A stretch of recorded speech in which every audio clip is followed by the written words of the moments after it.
사순절 둘째 주일을 맞아 우리에게 주시는 하나님의 말씀 보도록 하겠습니다. 요한복음 1장 35절에서 42절까지의 말씀입니다.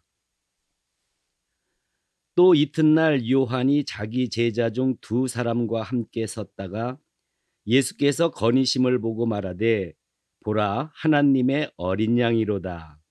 두 제자가 그의 말을 듣고 예수를 따르거늘 예수께서 돌이켜 그 따르는 것을 보시고 물어 이르시되 무엇을 구하느냐 이르되 랍비여 어디 계시오니까 하니 랍비는 번역하면 선생이라.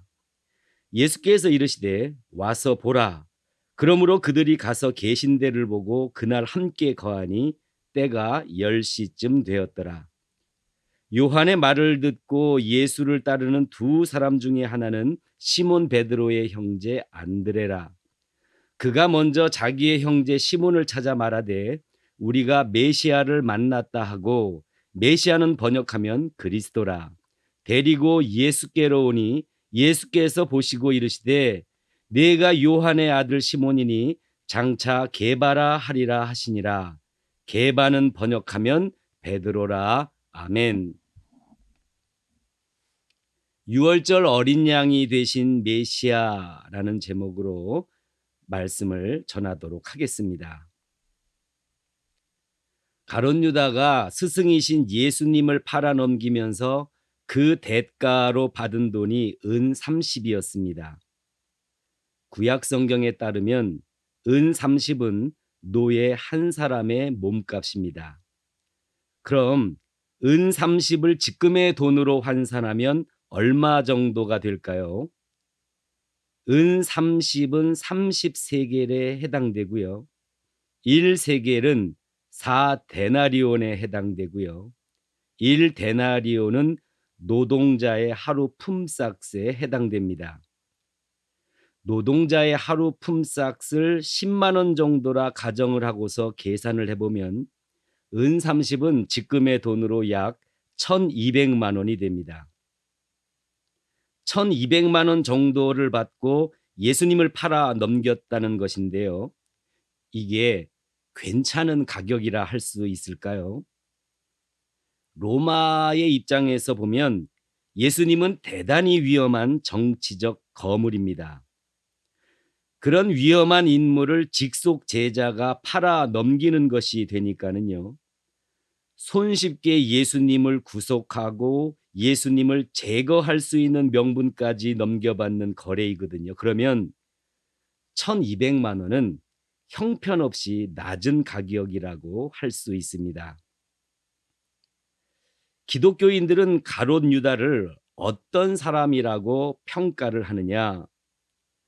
돈에 눈이 멀어 스승을 팔아넘긴 천하의 몹쓸 놈이라고 평가를 합니다.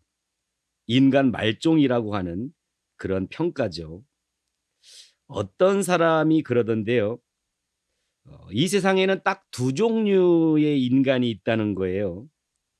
짐승보다 나은 인간이 있고 짐승보다 못한 인간이 있고, 그럼 가룟 유다는 짐승보다 못한 인간에 속한다고 봐야 하겠죠. 가룟 유다는 짐승보다 못한 인간이었다. 이게 기독교인들의 평가입니다.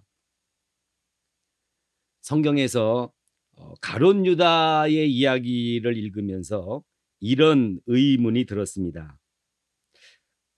가룟 유다가 단순히 돈 욕심 때문에 예수님을 팔아 넘겼을까? 돈 욕심 때문이라면 돈만 챙기고 아무도 모르게 잠적하는 게 맞겠죠. 그런데 가룟 유다는 계속 남아서 상황을 지켜보았습니다. 그리고는 아무런 저항 없이 정죄를 받으시고 십자가 죽음을 수용하시는 예수님을 보고는 뭔가 잘못되었다 싶어 스스로 뉘우치며 황급하게 은 30을 돌려주려고 하였죠. 가룟 유다에게 은 30을 내주었던 사람들은 당연히 돌려받지를 않았고요. 양심의 가책을 느낀 가룟 유다는 은 30을 성소에 던져 놓고는 물러가서 스스로 목매어 자살하고 말았습니다. 이를 보면서 합리적인 추론을 해 보았는데요. 단순히 돈 욕심 때문에 예수님을 팔아넘긴 것은 아니었다. 돈보다 더 중요한 이유가 분명히 있다. 이게 제가 내린 합리적인 추론이었습니다. 가룟 유다가 배신하면서까지 예수님을 대적자들에게 넘겨준 이유를 다시 요약해 보도록 하겠습니다. 돈 욕심이 일정 부분 작동하기는 했다라고 봐요. 그러나 돈보다 훨씬 더 중요한 이유가 있었다. 이렇게 요약을 해봅니다. 그리고 그 이유를 밝혀보려고 하는 게 오늘 설교의 목적이 되겠습니다. 가룟 유다가 예수님을 팔아넘긴 이유는 돈이 목적이었기 때문이다. 이 대목에서 의문점을 가질 수밖에 없습니다. 성경을 꼼꼼하게 읽어보면 이 주장은 깨어지고 마는데요. 돈보다 더 중요한 이유가 있었다고 보는 게 맞습니다. 그 이유를 밝혀보기 위해서 새로운 접근을 시도해 보았어요. 메시아라고 하는 주제를 가지고 접근을 해 보았는데요. 그러면 이유가 명확해집니다. 예수님 당시의 유대인들은 메시아가 속히 와주시기를 간절히 염원하고 있었습니다. 이게 메시아 대망론인데요. 이 메시아 대망론이 무르익을 대로 무르익은 그런 상황이었습니다. 상황이 그렇다 보니 범상치 않은 인물이 등장을 하면 혹시 우리가 기다리고 있던 메시아가 아닐까라고 하면서 광적인 관심을 보였습니다. 그런 상황에서 세례 요한이 등장을 하였죠. 약대 털옷을 입고 있었고요. 메뚜기와 석청을 먹으며 지내고 있었습니다. 딱 봐도 범상치 않은 인물이라는 것을 알 수가 있죠. 그렇다 보니 사람들이 세례 요한에게 질문을 했습니다.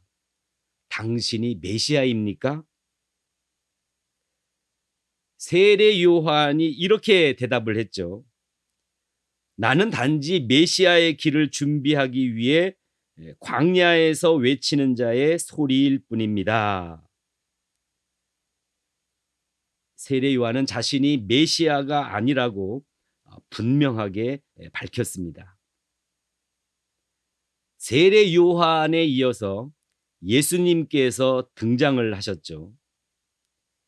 역시나 사람들은 예수님이 메시아가 아닐까라고 하면서 대단한 관심을 보이며 주목하였습니다. 세례 요한도 예수님을 주목하고 있었는데요. 거닐고 계시는 예수님을 보고는 이렇게 평가를 내렸죠. 보라, 하나님의 어린 양이로다.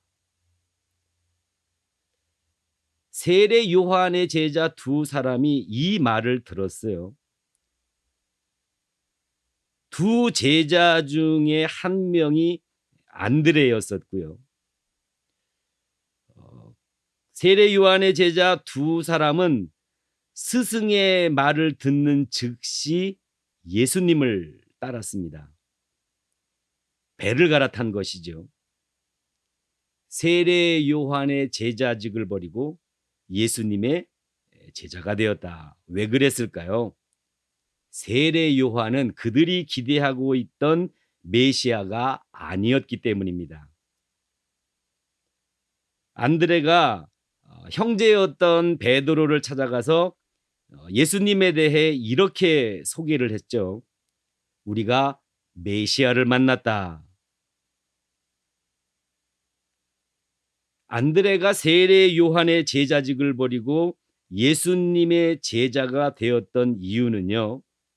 예수님이 메시아라고 확신했기 때문입니다.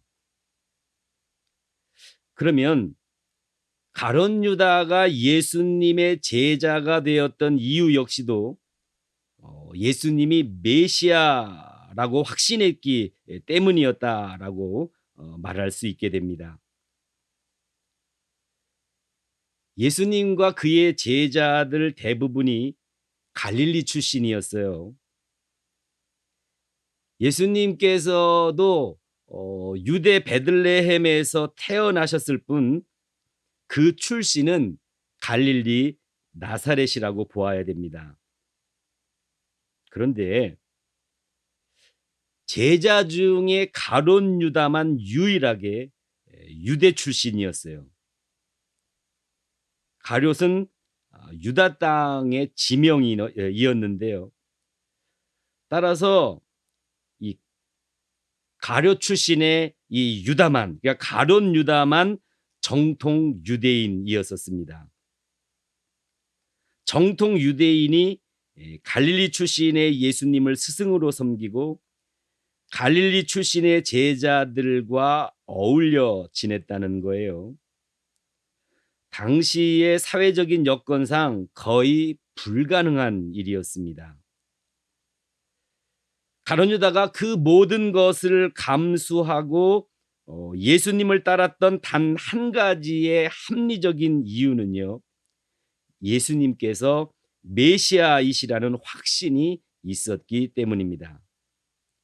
자, 그러면 궁금해지는 의문이 하나 생기죠. 예수님을 메시아라고 철석같이 믿는 사람이 왜 메시아이신 예수님을 은30에 팔아 넘겼을까요? 상식적으로 생각해 보면 팔아 넘길 이유가 전혀 없어 보입니다. 이제부터 굵고 짧게 메시아에 대한 이야기를 해보도록 하겠는데요. 메시아가 헬라어로는 그리스도라는 뜻이죠. 따라서 예수 그리스도라고 하면 이게 무슨 뜻이냐면 예수님은 메시아이시다, 이런 뜻이 됩니다. 메시아에 대한 이야기를 하면서 결론부터 지어보자면요, 사람들이 고대하는 메시아상과 성경이 말씀하고 있는 메시아상을 비교해 볼 때에 그 둘은 완전 정반대라 할 만큼 서로 다릅니다. 먼저 사람들이 고대하는 메시아상이 있었는데요, 그 메시아상은 혁명가로서의 메시아가 되겠습니다. 강력한 리더십으로 군대를 모으고 로마에 맞서 전쟁을 일으키고 유대 땅에서 로마를 몰아내고 그 누구도 감히 넘볼 수 없는 강력한 나라를 세우고, 이게 사람들이 고대하는 메시아상이었어요.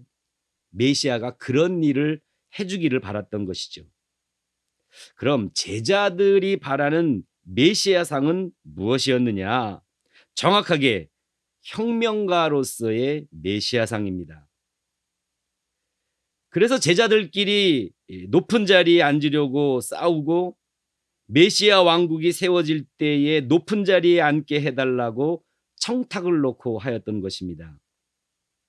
반면에 성경이 말씀하고 있는 메시아상은요, 유월절 어린 양이 되시는 메시아상입니다. 거니시고 있는 예수님을 보고 세례 요한이 했던 말을 주목해 보도록 하겠습니다. 보라, 하나님의 어린 양이로다. 여기서 어린 양은 유월절 어린 양을 지칭하고 있는 것입니다. 유월절 어린 양이 되실 예수님의 운명을 예고하고 있는 그런 말이죠. 자, 이어서 성경에 기록된 몇 가지 사실들을 체크해 보도록 하겠습니다. 율법의 규정에 따르면 유월절 어린 양은 뼈를 꺾어서는 안 되었습니다. 성경을 보게 되면 십자가에 달려 죽으신 예수님의 뼈를 군인들이 꺾지 않았죠. 예수님과 함께 십자가에 달린 다른 두 사람의 뼈는 꺾었어요. 근데 예수님의 뼈만큼은 꺾지 않았다고요. 뼈를 꺾지 않았다라고 하는 점이 유월절 어린 양과 일치합니다. 출애굽할 때가 처음 유월절이었었는데요. 그 당시에 흑암의 재앙이 3일 동안 이어지게 되죠. 성경을 보면 예수님께서 십자가에 달려 계실 때에 3시간 동안 해가 빛을 잃고 흑암이 계속되었습니다. 흑암이 임했다라는 점이 유월절과 거의 일치하고 있죠. 출애굽 당시 애굽 땅에 내린 하나님의 마지막 재앙이 장자의 죽음이었습니다. 사람이든지 동물이든지 초태생은 무조건 죽음을 맞이하게 될 것이다. 이게 장자의 죽음 재앙인데요. 이 재앙이 그냥 지나가게 하려면 유월절 어린 양의 피를 우슬초에 묻혀서 문설주에 뿌려야 했습니다. 십자가에 달리신 예수님께서 목마르다고 하시니까 군병들이 우슬초에 신 포도주를 묻혀서 예수님의 입에 대주었죠. 예수님께서 흘리신 피가 유월절 어린 양의 피가 되리라고 은연중에 시사하고 있는 그런 부분이 되겠습니다. 이렇게 여러 군데의 성경 말씀을 체크해 볼 때에 성경의 말씀은 일관되게 한 방향을 지시하고 있습니다. 예수님은 유월절 어린 양이 되실 메시아이시다. 성경은 한결같이 이 방향을 가리키고 있습니다. 가룟 유다는 예수님에게서 유월절 어린 양이 되시려는 메시아의 모습을 보았습니다. 혁명가로서의 메시아를 간절히 원했던 가룟 유다였는데요.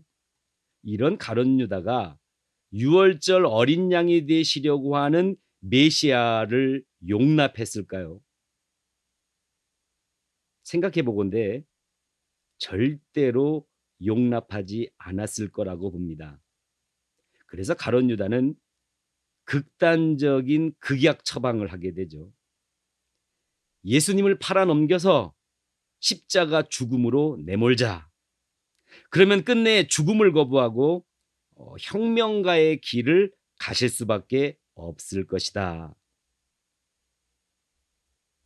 이게 가룟 유다가 예수님을 팔아넘겼던 이유가 되겠습니다.